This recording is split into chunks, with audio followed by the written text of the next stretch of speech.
Alors, donc, je suis né au Congo-Brazzaville. Donc, j'ai fait mes études primaires, secondaires et mon lycée également. Mhm. Ici au Québec, on dit cégep. Ouais. J'ai obtenu un bac en sciences agricoles, du coup, et j'ai immigré en France avec toute ma famille. Alors, arrivé en France, bien entendu, j'ai poursuivi mes études. Et là, j'ai fait beaucoup de formations. J'ai commencé par des formations en sciences, enfin, en agriculture. J'ai fait un BTS analyse et conduite des systèmes d'exploitation agricole. Un autre en industrie agroalimentaire. Après le BTS, je suis allé en classe préparatoire d'ingénieur Mhm. pour entrer, vous savez, dans des grandes écoles d'ingénieurs. Après cela, enfin, j'ai arrêté en milieu de parcours, notamment suite au décès euh, de ma mère, ma regrettée mère. Bref, donc de l'école d'agriculture, je suis allé à l'école de commerce où j'ai enchaîné un certain nombre de diplômes. J'ai fait l'équivalent d'une licence en marketing. J'ai fait une maîtrise en management général. Une autre, quand je dis maîtrise, c'est bac plus 5. Hein. Mhm. Une autre en management et stratégie des entreprises. J'ai aussi suivi par correspondance un diplôme supérieur d'économie, option commerce international. Voilà. Alors, j'ai fait une pause à partir de ce moment-là avec mes études. Au passage, en plus d'étudier, je travaillais. Euh, et je faisais aussi des stages. Le dernier que j'ai fait, c'était au groupe Carrefour comme manager. J'ai travaillé sur la carte de fidélité Carrefour, notamment sur la conceptualisation de leur carte de fidélité. Après cela, je suis rentré pleinement dans le marché du travail. J'ai travaillé pour une entreprise qui édite des logiciels de gestion, de paye, destinés aux intermittents de spectacle. Donc j'ai commencé comme non, comme commercial d'abord. Et vite, je suis passé de commercial à responsable commercial. Et de responsable commercial à responsable marketing. Donc voilà. Après cela, j'ai immigré au Canada. Donc arrivé ici, j'ai commencé d'abord par faire des petits boulots. Parce que vous savez, quand vous arrivez au Québec, la reconnaissance des acquis n'est pas évidente. Mhm. Donc il a fallu faire un peu profil bas, entre guillemets. Mais je tiens à préciser que je ne regrette pas ces expériences-là, parce elles ont contribué à me façonner. Et je considère d'ailleurs que c'est l'une des plus belles écoles qu'on puisse avoir, l'école de la vie. Donc voilà. Alors j'ai travaillé ici comme agent de liaison et de projet dans un organisme communautaire et actuellement je travaille comme agent de développement en entrepreneuriat jeunesse au Carrefour Jeunesse Emploi Bourassa Sauvé. Alors, cette pratique sur le terrain depuis 5 ans m'a permis de déceler un certain nombre j'allais dire, de problématiques qui m'ont interpellé et qui m'ont fait repartir à l'école. Donc, en plus de travailler, je suis doctorant en entrepreneuriat. Donc, je prépare une thèse de doctorat là-dessus, sur l'entrepreneuriat ethnique. Donc, voilà. Euh, D'accord. Petit résumé Un de... sacré CV entre les diplômes et les expériences. Merci beaucoup. En France, si vous voulez, je sentais que j'étais un peu étouffé. Mhm. Euh, je suis une personne libre. C'est pas pour dire qu'en France, les gens sont fermés, mais je voulais aller un peu plus loin que cela dans la vie. Mes parents m'ont toujours appris une chose, il faut voir loin dans la vie. Il faut rêver. Et il faut se battre pour réaliser ces rêves-là. Voilà, donc j'ai décidé de venir ici, au Québec. Quand je suis arrivé, je suis tombé sur le charme de Montréal. Vous connaissiez pas avant? Je ne connaissais pas avant. J'étais aux États-Unis avant de venir au Canada, mais je ne connaissais pas le Canada. Alors, ce qui m'a fasciné ici, c'est l'ouverture. Déjà, le tutoiement. C'est pas une forme d'impolitesse, mais je pense que c'est une façon, si vous voulez, de briser un peu les murs. Donc voilà, ça c'est quelque chose qui m'a fasciné. Et puis le multiculturalisme. Vous allez retrouver dans des entreprises toutes les communautés. Ma directrice générale est d'origine marocaine, par exemple. Vous voyez, j'ai des collègues qui viennent de tous les continents. Amérique du Sud, Afrique, Europe, etc. Donc c'est cette beauté-là, ce brassage culturel qui m'a finalement, si vous voulez, poussé à m'établir définitivement ici à Montréal. Ma culture, c'est mon essence. Ma culture, si vous voulez, c'est comme, comment je peux dire ça là, c'est le lieu dans lequel je veux puiser un certain nombre de choses. Mais c'est aussi un lieu qui est ouvert, un lieu dans lequel il y a des entrées et des sorties. Ça me fait un peu penser à quelqu'un qui s'appelle François Julien. Qui défend la philosophie de l'écart, de l'altérité. Hein. Il a écrit un formidable livre qui s'appelle L'écart et l'antre. Lui, dans sa thèse, il parle, si vous voulez, il conseille, il suggère aux gens de sortir un peu de leur culture, aller vers les autres et faire des retours en même temps. Donc c'est un enrichissement.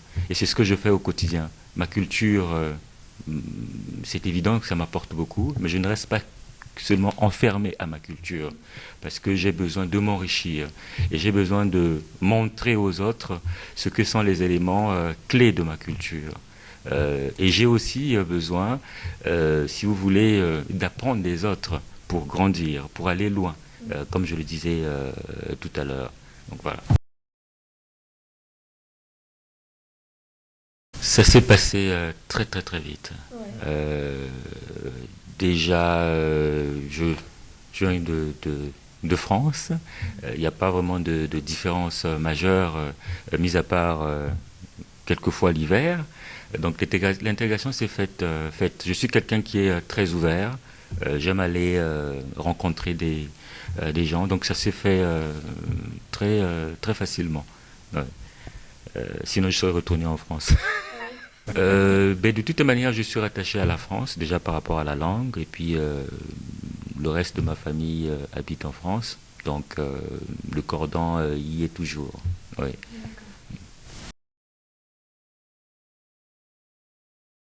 Ben, écoutez, je parle là de mon expérience personnelle, hein, et puis vous savez, chacun a sa propre expérience, chacun peut parler de son expérience, mais le Québec accueille bien les immigrants. En ce qui me concerne, je pense que le Québec m'a bien accueilli. Le Québec m'a donné l'opportunité de pouvoir exprimer mes talents. Le Québec reconnaît mon expertise. Le Québec me donne des moyens de pouvoir aller le plus loin possible. Vous voyez. Et puis, ce qui est formidable ici, c'est parce que moi je travaille dans le milieu communautaire, il m'arrive de rencontrer des élus. Il n'y a pas comment dirais-je, de, de mur ou de protocole. Avec le maire de mon arrondissement, on se tutoie. Avec la députée de mon arrondissement, on se tutoie tout de suite. Vous voyez. Donc voilà, c'est bon. Non, j'ai si vous voulez, une pensée positive quant à leur politique d'accueil d'immigrants.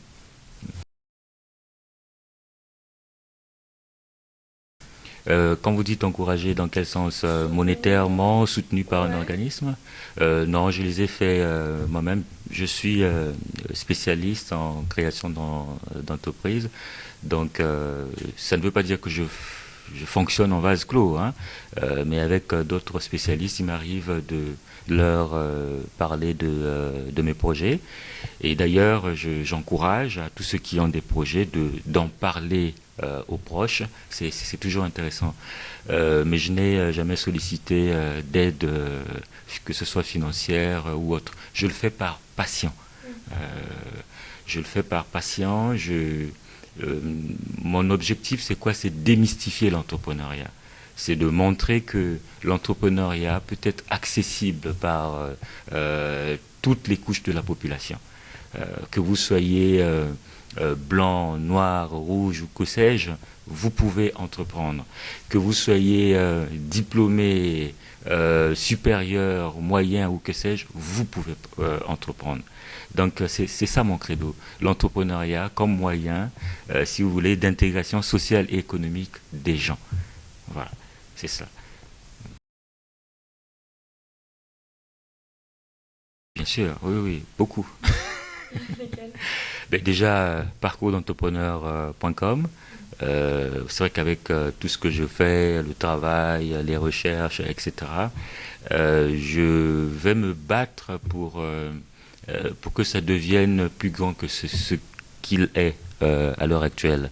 C'est-à-dire faire de telle sorte que les gens puissent y trouver un lieu dans lequel ils pourraient s'inspirer de différents parcours d'entrepreneurs pour, comment dirais-je, avoir de la matière pour avancer leur projet, que ce soit un lieu de réseautage entre entrepreneurs, entre curieux, entre experts, etc. Donc nous en sommes au premier stade, euh, le stade test. Mais d'ici le début de l'automne, on passera à la phase suivante. Donc voilà.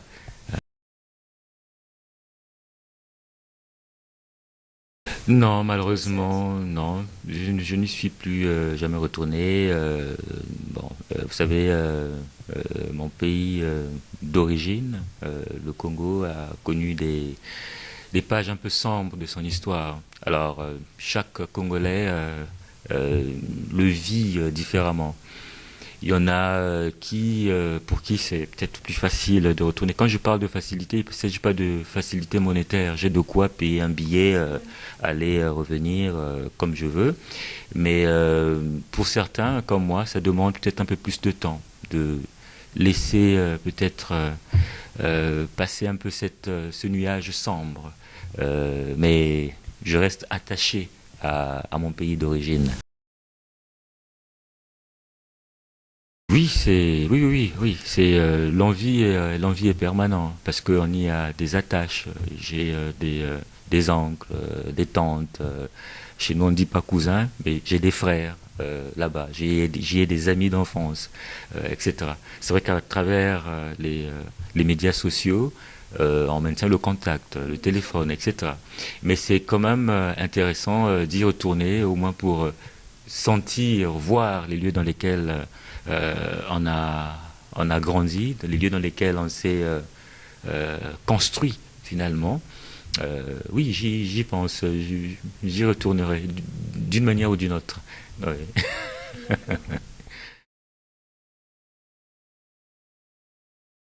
L'année dernière, j'ai vu les résultats du bac au Congo. J'étais un peu attristé. Je ne suis pas en train de formuler une critique, mais c'est la base d'un raisonnement, vous allez voir. Le taux de réussite au bac technique, je pense que c'était 1%. Et ça m'a fait mal. Euh, euh, Ici, on se sert de l'entrepreneuriat comme un moyen pour éviter l'échec scolaire, euh, pour lutter contre le décrochage scolaire. Je pense qu'il y a des avenues là-dedans, il y a des choses à explorer dans l'entrepreneuriat. Euh, S'il y avait quelque chose à dire, c'est de mener une réflexion approfondie là-dedans, dans l'entrepreneuriat. Moi, ce que je fais sur le terrain, je travaille deux fois avec des gens qui n'ont aucune spécialisation. Je vais vous prendre le cas de quelqu'un que j'ai cité dans mon discours, que j'ai prononcé le 25 octobre 2013 à l'occasion de la remise des bourses du concours La Passion d'entreprendre. C'est Nelson. Ce jeune homme était venu me voir alors qu'il n'avait pas encore un secondaire 5, c'est-à-dire le BPC au Congo. Donc il était au bord... Il est congolais, lui? Non, il est d'origine angolaise, mais il vit à Montréal. C'est un Québécois. Et donc, on a commencé à travailler ensemble. Donc, Delson est reparti à l'école, vous voyez. Il a obtenu un DEP, etc. Et aujourd'hui, il a un emploi stable. Il a fondé une famille, etc. Donc, l'entrepreneuriat, c'est pas seulement la création d'entreprise en tant que telle, mais l'entreprendre, c'est prendre sa vie en main. L'entrepreneuriat plutôt, c'est aussi apprendre à vivre en communauté. Vous voyez, entreprendre, c'est aussi accepter l'autre. Entreprendre, c'est rêver ensemble. Entreprendre, c'est penser ensemble également. Vous voyez. Donc, je pense qu'il y a beaucoup de choses à faire dans l'entrepreneuriat.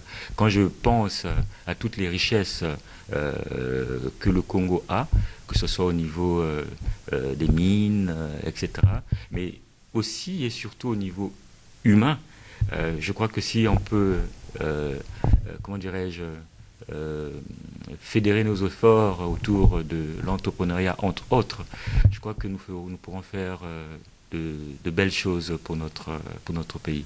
Donc, en somme, le message, c'est entreprendre.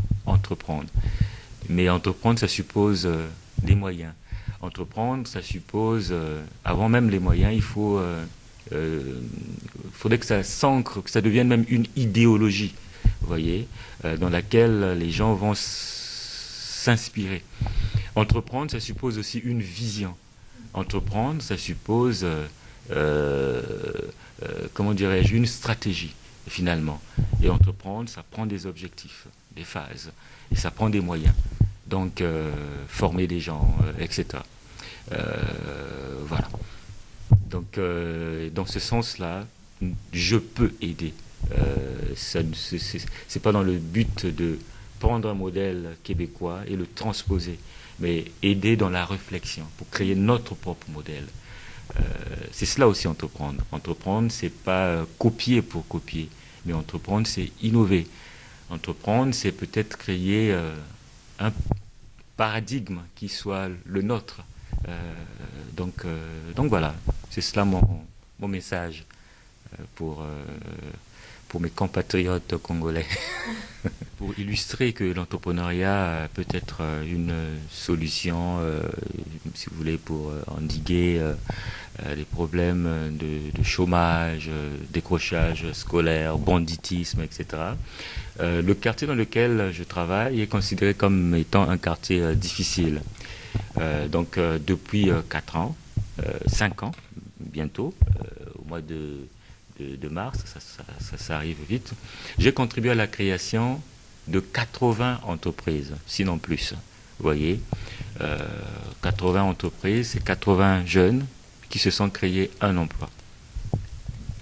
Ces jeunes recrutent, vous voyez, donc ça devient exponentiel après. Vous voyez, donc 80 jeunes qui créent une entreprise, c'est 80 jeunes qui sortent des statistiques du chômage. C'est 80 jeunes potentiels qui seraient peut-être tentés de toucher à la drogue, de toucher au grand banditisme peut-être, ou tout simplement à l'oisiveté, vous voyez. Donc, on peut faire cela, on peut faire plus, je pense, chez nous au Congo, avec les ressources que nous avons. On peut s'en inspirer. Vous voyez, je pense par exemple aux quartiers difficiles. Je ne sais pas ce que cela est devenu depuis, mais enfin, je lance juste un appel à la réflexion sur l'entrepreneuriat. L'entrepreneuriat pourrait aider ces jeunes-là à se sortir, si vous voulez, de la pauvreté, pauvreté matérielle, pauvreté intellectuelle, pauvreté psychologique, psychique même, vous voyez. Donc voilà, c'est ce que je tenais à rajouter. Merci. De rien.